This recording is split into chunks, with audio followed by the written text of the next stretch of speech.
ቴዲ አፍሮ እንደዚህ አይነት ድርጊት ማድረግ አልነበረበትም የሚሉ እንግዲህ ኮመንቶችን ለማየት ለመታዘብ ችያለሁ። በአሁኑ ሰዓትም በቴዲ አፍሮ ድርጊት ብዙ ኢትዮጵያውያኖች እንደተናደዱ ሀሳብ አስተያየት እየሰጡበት ነው የሚገኘው። እናንተስ ምን ትላላችሁ? የቴዲ አፍሮን ድርጊት እንዴት አያችሁት? ልክ ነው ወይስ ልክ አይደለም? በማለት ይህን ቪዲዮ እንግዲህ እናንተን በቀጥታ እንድትነጋገሩበት ይህን ቪዲዮ ሰርቻለሁ። ቴዲ አፍሮ እንግዲህ በቀድሞ ማኔጀሩ አዲስ ገሰሰ ቀብር ስነስርዓት ላይ በስላሴ ካቴድራል ቅጥር ግቢ ውስጥ ከ7 በማያንሱ ቦዲጋርዶች ታጅቦ የእምነት ተቋም ውስጥ ተገኝቷል ማለት ነው። አብዛኛው ኢትዮጵያውያኖች ደግሞ ያስቆጣው ነገር አይደለም የግለሰብ ጠባቂ ይቅርና የህግ አካላት ራሱ በእንደዚህ አይነት መንገድ የእምነት ተቋም ውስጥ የቤተክርስቲያን ቅጥር ግቢ ውስጥ አይገኙም። ቴዲ አፍሮ እንደዚህ አይነቱንስ ነገር እንዴት ተዳፈረ በማለት ብዙዎች እየተቃወሙ እያወገዙ ነው የሚገኙት። ቴዲ አፍሮ ዳስጣል የሚለውን አልበሙን ከለቀቀ በኋላ ለመጀመሪያ ጊዜ ነው በምታዩት መልኩ ወደ ካሜራ ብቅ ብሎ እንደዚህ መነጋገሪያ የሆነው። እናንተስ ምን ትላላችሁ? ድርጊቱን ታወግዛላችሁ ወይስ ትክክል እንደዚህ ማድረግ ነበረበት ብላችሁ ታምናላችሁ? እስኪ ተነጋገሩበት። የዚህ ህፃን ልጅ ምርቃት በርካቶችን ጉዳት ብሏል። በመዲናችን አዲስ አበባ ከተማም የተከናወነው የአንድ ታዳጊ ህፃን የኬጂ ምርቃት ስነ ስርዓት በማህበራዊ ሚዲያ ላይ ከፍተኛ መነጋገሪያ ሆኗል። ከላይ በምስሉ ላይ እንደምትመለከቱት ህፃኑ የመመረቂያ ጋውን ለብሶም በቅንጡ መኪና በላይኛው መስኮት በኩል ብቅ ብሎ የሚታይ ሲሆን ክስተቱን ይበልጥ አነጋጋሪ ያደረገው ነገር ደግሞ ልክ እንደ ሰርግ በክብር የተሰለፉና በአበቦች ያጌጡ በርካታ ቪኤትና በፕራዶ መኪናዎች መታጀቡ ነው። ስለዚህ ጉዳይ ምን ሐሳብ አላችሁ? ሐሳባችሁን ኮሜንት ላይ ጻፉልን። ለሸቱ መለሰ ስመ ክርስትና ወልደ ገብርኤል በዋልባ እንዳልሻ ቅድስት ኪዳነ ምህረት ዘተስፋ ሐዋርያት አንድነት ገዳምና በገዳሙ ስም በተሰበሰበው ማህበረ መነኮሳት ስም የምናስተላልፍልህ የክፉ ስራ ውጤት ምን አገኘህ ልጃችን? እግዚአብሔር አምላክ ፈቅዶ እመቤታችን ወዳህ ወደዚህ የተባረከና የተቀደሰ ቦታ መጥተህ ነበር።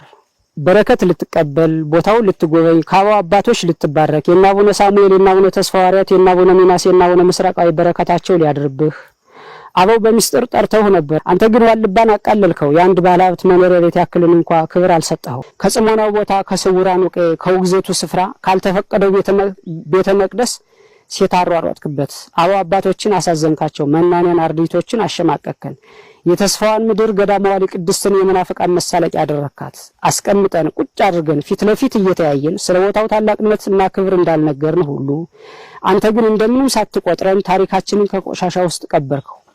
ይህች 12 ዓመት ሴት መነኩሴ እያልክ ያልመነኮሰችውን ገና ባመክሮ ያለች ለዛውም የአበው አባቶችን ውግዘት ጥሳ ዋልባን ያክል ትልቅ የቅድስና ቦታ በድፍረት ኃጢአት የኔ ነው የምትል ሴት ያሯሯጥክበት የቅድስና ቦታ ተራ የድራማ መስሪያ ሜዳ አልነበረም። የተባረከው የቅድስና ቦታ ዋልባ ነው እንጂ።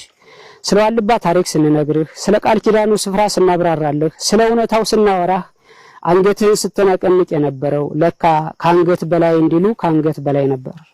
በዓለም ላይ ያለውን ስርዓት ይዘህ መጥተህ ሴቶች ከወንዶች በምን ያንሳሉ እኩል ናቸው የሚለውን ዓለማዊ አጀንዳ ቀርጸህ አምጥተህ አበው ካልፈቀዱት ቦታ ከተቀደሰው ክልል ሴቶችን አሻግረን እነርሱንም አስወግዛ ወደ ቤትህ ተመለስክ። አፈር መስለን አፈር ግጠን መሬት ነክተን ዕለተ ሞታችን ከምንጠባበቅበት የአባቶቻችን አጽም ከምንጠብቅበት እግዚአብሔር አምላክ ዓለም ሰውሮ ያስቀመጠውን ቦታ ሳንጠራህ ሳንጽፍልህ አንዲት ለዋልባ ጥፋት ዲያብሎስ ያዘጋጃት ሴት ጎትታ አምጥታህ ይሄው የቅዱስ ቦታ ታሪክ ጥቁር ጥላሸት ቀባኸው። ዋልባ የሴቶች ገዳም ብለህ በምስኪን ኦርቶዶክሳውያን አእምሮ ውስጥ ቀረጽከው። ዋልባን ነገስታት አልደፈሩትም ነበር፣ ጳጳሳት አልተቃወሙትም ነበር። ሁሉም የሚያውቀው ዋልባ የራሱ ዳር ደንበር እንዳለው የራሱ የመተዳደሪያ ስርዓት አበው ህግ አበው እንዳለው ማንም ዘሎ ዘው ብሎ የማይገባበት የተከበረ ቦታ መሆኑን ነበር።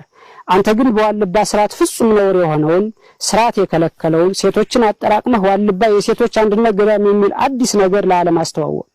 ህዝበ ኦርቶዶክሳውያንንም አደናገርክ።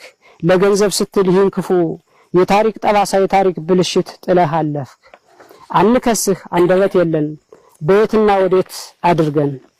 ካሁን በፊት ሲፈርድ የነበረው ዛሬም እየፈረደ ያለው ነገም የሚፈርድ የዋልባ አምላክ በዚህ በተሰበሰብነው ማህበረ መነኮሳትና በአንተ መካከል በእውነት ይፍረድ። አሜን። ወይም 12 ዓመቷ አሞክሮ ላይ ያሉት እናት ሲሮጡ እኔ እሳቸው ላይ ለመድረስ የምሮጥበት ትዕይንት ልክ እንዳልሆነ አባቶቼ አስረድተውኛል። ይሄንን ደግሞ በትክክል እቀበላለሁ። ከዚህ በኋላ እኔም ሆንኩ ሌሎች ኮንተንት ክሬተሮች እንዲህ አይነት የአክሽን የሚመስል ትዕይንት በገዳም ውስጥ መስራት ትክክል እንዳልሆነ ትልቅ ትምህርት አግኝተናል ብዬ አምናለሁ። ስለዚህ አባቶቼን ለዚህም ትዕይንት በድጋሚ ይቅርታ እጠይቃለሁ። ስለዚህ ይሄ ትዕይንት ከቪዲዮ ላይ ተቆርጦ እንዲወጣ አዝዣለሁ። ከቪዲዮ ላይ ተቆርጦ ወጥቷል ማለት ነው። ሌላው በቪዲዮ መጀመሪያ ላይ 12 ዓመት ልጅን እማሆይ ብዬ መጥራቴም 100% ስህተት ነው። ስለዚህ ይህንንም ስህተት አምኜ ይቀበላሉ። ነገር ግን አባቶቼ እንድትረዱልኝ እነዚህን ስህተቶች የፈጸምኩት በድፍረት አይደለም፣ በእውነት በድፍረት አይደለም። ያው ዓለማዊ ሰው ስለሆንኩ ስራዬም ዓለማዊ ስለሆነ ዓለማዊ ላይ የምሰራበት እውቀትና ጥበብ ተጽዕኖ አድርጎብኝ መንፈሳዊ ስራ ላይ ተቀላቅሎብኝ ነውና ይሄንን መካድ አልፈልግም። ከዚህ በኋላ ለመሰራቸው የቤተክርስቲያን ስራዎች ከባድ ጥንቃቄ ለማድረግ ቃል ገባለሁ። በድጋሚ ይቅርታ ጠይቃለሁ። እሸቱ አፈቀላጤ ነው። በጣም ከሚገርመኝ እኛኛ ሲመጣ ጎንበስ እያለ እሺ አባቱ በጣም ለስላሳ አንደበት ነው ያለው። እኛን አላቆየንም፣ በደቂቃ ነው ያሳመነን። አባቶሽ ምን እየሆናችሁ ነው አልገባኝም። እግረኛው ሚዲያ የምትባል አንተ ሰውዬ ለቪው ብለህ ለብር ብለህ ምንድን ነው የምታጣለው የምታቀሳሰረው? በቃ ይቅርታ ተባባለ በቃ ላሽ ማለት ነው አለቀ። አባቶሽ ምንድነው በዚህ ልክ እንደዚህ መውረድ? ቤተክርስቲያናችን በዚህ ልክ እንደዚህ ማሰደር ምንድነው? አባቶች አልገባኝም። ዘንድሮ ምን እየተፈጠረ እንደሆነ አልገባኝም። እንደዚህ ይቅርታ ተባለ በቃ በውስጥ መጨረስ ሲገባ ቲክቶክ ላይ እንደዚህ አንድ የገዳም አባት መነኩሴ ቲክቶክ ላይ እንደዚህ መልኩ ሲተማማ መሳይ እኔ በጣም ይገርመኛል። እግዚአብሔር ይቅርታን ማስተማር ትህትናን ማስተማር ሲቻል ቲክቶክ ላይ ተጥሎ ወይ ደግሞ ለአንድ ጋዜጠኛ እሸቱ እንደዚህ ነው ማለት ከአንድ አባት ይጠበቃል? ከናንተ ምንድነው የምንማረው? እኛ እኮ ዓለምን ትተን ለናንተ እንጸልያለን ብላችሁ አይደል ገዳም የገባችሁት? እሸቱ አፈቀላጤ ነው። በጣም ከሚገርመኝ እኛኛ ሲመጣ ጎንበስ እያለ እሺ አባቱ በጣም ለስላሳ አንደበት ነው ያለው። እኛን አላቆየንም፣ በደቂቃ ነው ያሳመነን። እንደዚህ አድርጌ ምንድነው ያለን ፕሮጀክት ልሰራላችሁ የሆነ እቅድ ምናምን። ሁለት መልእክታቶችን አሉኝ በዚህ ቪዲዮ ላይ። ቪዲዮ ላይክ እና ኮፒ ሊንክ ያደረጋችሁ አዳምጡኝ። የመጀመሪያ መልእክቴ ለእግረኛው ሚዲያ ባለቤት ለጋዜጠኛ ተክለ ሃይማኖት አዳነ ነው። ተክልዬ በጣም የቤተክርስቲያኒቷ እንደምትወዳት በደንብ ይገባኛል። እንደዚህ አይነት ጉዳዮች ግን ቢበቃ ጥሩ ይመስለኛል። አጀንዳዎችን ወደዚህ እያመጡ አንደኛ አንተም ነገ የምትጸጸትበት ጉዳይ፣ ሁለተኛም ነገር ደግሞ የማይረባ ረብ የሌለው ነገርን ቢቆም ይሄ ነገር ጥሩ ይመስለኛል። ሁለተኛ ለመነኮሳት አባቶቻችን እንዲህ አይነት ጉዳዮችን ወደ ሚዲያ ሲመጣ ምናልባት ከጀርባው ሆኖ እናንተም ሂዱ እንደዚህ ማድረጉ እያሉ የሚመክሩ አካላት ሊኖሩ ይችላሉ። ግን ይሄ ነገር ቢበቃ አይሻልም ወይ? የምንኩስናስ ግብሩ እንዲህ ነው ወይ? ልጅ ነው እሸቱ፣ የቤተክርስቲያኒቷ ልጅ፣ ያውም ደግሞ በጣም ብዙ መልካምና በጎ ምግባራትን የሚሰራ የቤተክርስቲያኒቷ ልጅ ነው። ካጠፋ ጠርታችሁ ይሄ ነገር መስተካከል አለበት ብላችሁ በራሱ ሚዲያ እንዲያርም ማድረግ አይቻልም ወይ? አንድም ደግሞ ልጁ ጥፋት ከሆነ ያንን ደግሞ ለሰራበትን ቪዲዮዎችን በጣም አብራርቶ በዛ ላይም ደግሞ ይቅርታ ጠይቆ መነኮሳቱም በቤቱ ድረስ ተገኝተው በዛ ጉዳይ ላይ ተነጋግሮ የተፈታ ጉዳይስ አይደለም ወይ?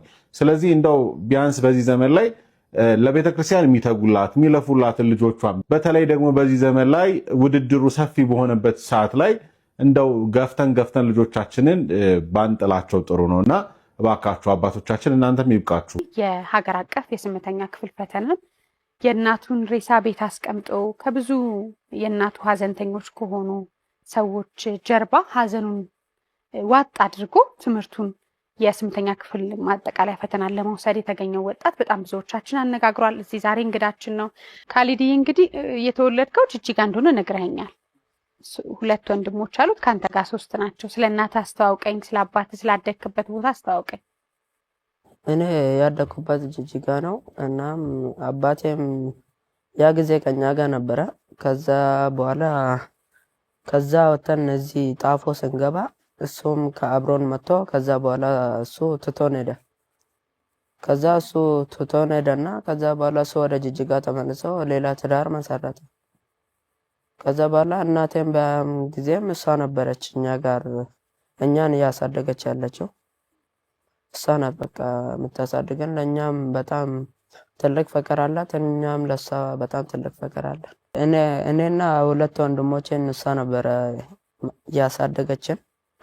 እናም እሷም በቃ በጣም ታታሪና ለእኛ በጣም ምርጥ እናት ነበረች። ከእናት በጣም የምትወደው ባህሪዋ ምንድን ነው? ከእናቴ በጣም የምትወደው ባህሪዋ ነው። ትቆጣ ነበረ ወይስ?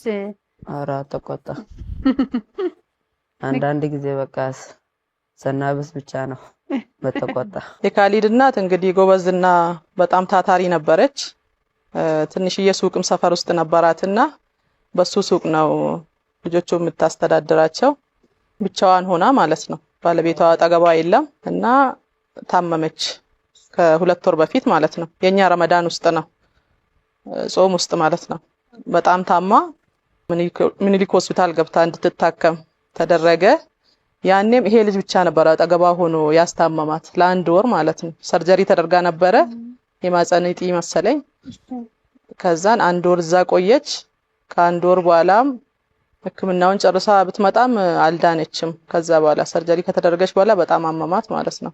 ለ1 ወር ደግሞ ቤት ውስጥ ተኛች እንደገና ሳትነሳ።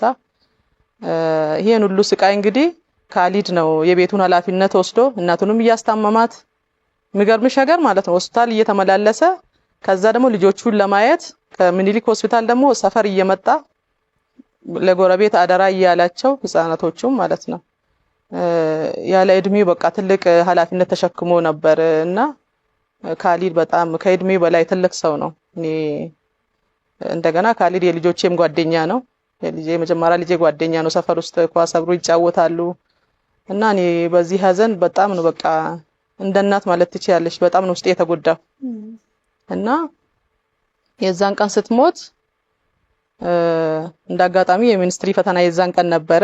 እሷ ደግሞ በህይወት እያለች አደራ ምንም ያህል ብትቸገር ትምህርትክን እንዳታቋርጥ ብላው ነበረ እና እሷ ለሊት 12 ሰዓት ሞተች። ከ2 ሰዓት በኋላ እሱ መፈተን ነበረበት ወስኖ ማለት ነው በቃ ምክሯን አስታወሰና አደራዋን ማሟላት አለብኝ ብሎ ሄዶ ፈተናውን ተፈተነ ማለት ነው። ስሜ አብዱል ሐኪም ቃሲም ይባላል። የካሊድ እናት ጎረቤትና እዛ ያለው ቤተ እምነት አሰጋጅ ነኝ። እናቷ በጣም ጀግናና እናት ነበረች። ከዛ ልጆቿ ብቻ ማሳደግ ጀመረች። እሷ ልጆቹ ትናንሽ ነበሩ። እነሱም ከ1 ክፍል ጀምሮ እስከ 8 የተማረ ነው። እዚህ ሲደርስ ብቻው ትናንሹን እናቷ ሲያገዝ ነበር ካሊድ። እናቷ ደግሞ ትንሽ ሱቅ አላት እዛ የሰራች ነበርና በቃ ጊዜው ደርሶ ማንም ሰው ከዱንያ ይሄዳል። እሱ ግን በተለያየ መልክ ነው የሚሆነው።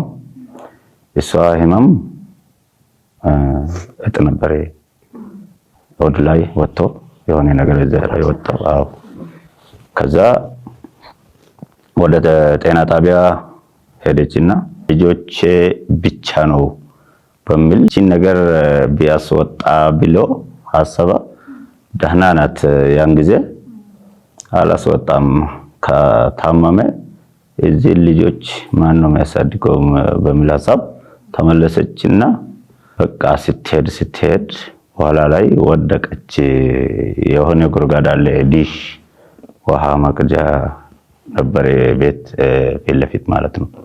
ዝናብ ነበርና ተንሸራቶ ወደቀች። ከዛ ህመም ጀመረ አመማት። ከዛ ወደ ጤና ጣቢያ ወስደን ሬፈር ተደርጎ ምኒልክ ሆስፒታል ገብታ ተኝታ ሰርጀሪ ተደርጓል። ከዛ በኋላ አልተነሳም ማለት ነው። ጾም ውስጥ ነበር ረመዳን ባለፈው ረመዳን ውስጥ ነበርና አሁን ወደ 4 ወራት ነው መሰለኝ።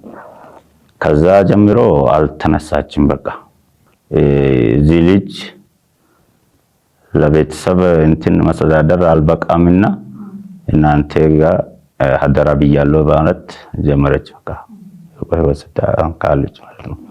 ከዛ ጀምሮ በቃ እስካሁን እስከምትያልፍ በህይወት ብትያልፍ ድረስ በቃ ሀደራ ያለች። አጋጣሚ እሷ የሞተች ቀን ፈተና ነበር ጠዋቱ ማለት ነው። እሱም ሁላ የተናገረችውን ቃል አስታወሰ። እኛ አልታወስንም እንኳን እሱ አልረሳም። እነዚህ ልጆች ከዚህ በኋላ አባቱ አጠገብ የለም። እናቷ ቅድም ትለፋ እናቷ ሞተች። ተስፋ የለም እከሌ ነው የሚረዳን የሚለው ተስፋ የሚያደርጉት የለም። እኔም በቃ ያ ስለተሰማኝ ነው እንደ ኮሚኒኬሽን ቢሮ የራሳችን ፔጅ አለን ፌስቡክ። የመጀመሪያ ሚዲያ ላይ የለቀኩት እኔ ነኝ። ከዛ በኋላ ነው ሁሉም የተቀባበለው ማለት ነው። የመጨረሻውን ጊዜ እስቲ ንገረኝ ካሊድ። እሺ ይሄ አሁን ካሊድ ያለበት ብዬ ማስበው ዋጥ አድርጎ ይሄ ብዙ ሸክም ሲበዛበት አላል። ይሄ በቃ አንዳንድ ጊዜ በጣም ስትጎጂ በቃ በድ ውስጥሽ እንትን የማይለው ነገር ነውና በጣም ያሳዝናል። ግን የመጨረሻ እናት ያለችን ቃል እስቲ ንገረን። በመጨረሻው ስትሞት ስትል ሌላ አደራ አይደለም ያለችን። እንዴት ጠርታለች? የት ነበር ካንተ? ልጆቹ እንዴት ነበር? እሷ አጠገብ ነበር።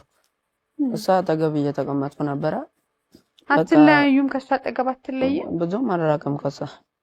እሷ አጠገብ ነበርኩ። በቃ ከወጣሁም ከቤትም ከወጣሁ በቃ ብዙ አልራቅም። ወደ ጎረቤት ምናምን ነው የምሄደው። በቃ በብዛት እሷ ጋር ነው የምቀመጠው። አትጫወትም ስታጠና? እስከዛ በፊት እናት እሷ ከታመመች በኋላ አንድ ቀን ተጫውቼ ማላውቀው እንደዛ ነው የመጨረሻ ቃል ያለችኝ።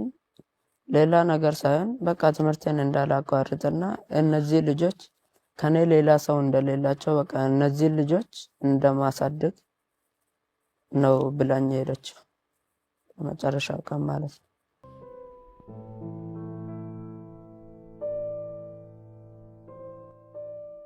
እናቴ የታመመችበት ማታም ብዙ አሟት ነበረ። ከዛ በኋላ ወደ ሚሽን ጤና ጣቢያ የሚል እንትን አለ። ወደ ጤና ጣቢያ ወሰድናት። ከዛ በኋላ ሪቨር ጻፉላት ለሷ ማለት ነው። ሪቨር ሲጽፉላት ከዛ በኋላ ወደ ምኒልክ ላኳት። በዛም ቀን ብዙ መድኃኒት ብዙ እንትን ነበረ። ያን ያህል ብቁ የሆነ ገንዘብም የለንም። አይዞህ ያበባ አይዞሽ ስጠላ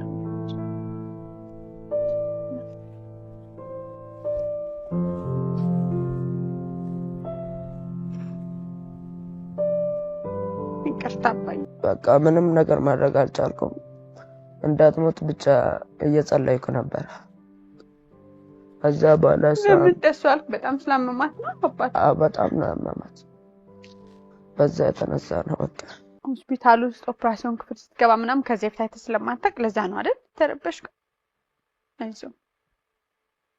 ይሄ ሁሉ ሲሆን ከአባታችሁ የመጣ ምንም ነገር የለም? ምንም ነገር የለም። ለመደወል አባታችሁ ለማግኘት ሞክራችሁ አታውቁ? ሞክረናል። እሺ። እኔ ብቻ አይደለም ሰዎቹም እሱን እንትን ለማድረግ ጠርቶታል፣ ግን እሱም ለመምጣት ፍላጎት አልነበረም።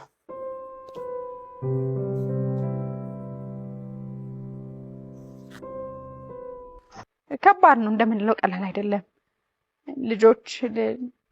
ልጆች ላይ የሚደርስ የስነ ልቦና ጫና አንዳንዴ ያንን ህይወት አልፈው ተሻግረውት እንኳን እንደ ትልቅ ጠባሳ ልጆች የሚያሳልፉበት መንገድ ቀላል አይደለምና ይሄ ልጅ ነገ አድጎ አባት ይሆናል፣ ኃላፊ ይሆናል። እጅግ በጣም ደስ የሚል ዜና ተሰማ። የቀድሞ የኦሮሚያ ክልል ፕሬዝዳንት የነበሩት ክቡር አባዱላ ገመዳ በነ ካሊድ ቤት ተገኙ። ይህ ዜና እጅግ በጣም ደስ የሚል ነው። እስቲ ደስታችሁን ኮመንት ላይ ለካሊድ ግለጹለት። በአሁን ሰዓት የኦሮሚያ ልማት ማህበር የቦርድ ሰብሳቢ የሆኑት አቶ አባዱላ ገመዳ በተማሪ ካሊድ ቃሲም ቤት በመገኘት የኦሮሚያ ልማት ማህበር አዳሪ ትምህርት ቤቶች ውስጥ እንዲማር ለተማሪ ካሊድ በነፃ ሙሉ ስኮላርሺፕ መሰጠቱን አብስረዋል።